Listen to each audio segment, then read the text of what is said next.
My name is Oscar Alfonso. I'm from Arlington, Texas. I basically heard from the NRVTA when I went to buy a camper at one of the shows that they had in Dallas, Texas. And I was trying to put two and two together of some way to get away from what I was doing to something that allows me to travel, but at the same time have some type of income. The fundamentals class was amazing. They really helped ease my nerves. I've learned a lot.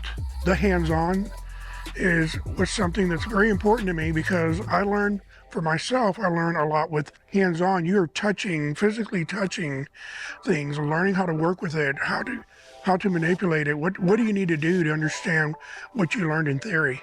It was incredible. If you're looking into the NRVTA, I can't tell you enough how awesome this school is, the people, the personalities, the amount of effort they've put in to, when you come out of here, you know exactly what to do. You know exactly, you're probably one of the best out there in the industry coming out of the NRVTA. And that's what I'm getting, that's what I'm feeling. What you make surpasses what you ever have to pay for these courses. It is well worth it, completely worth it.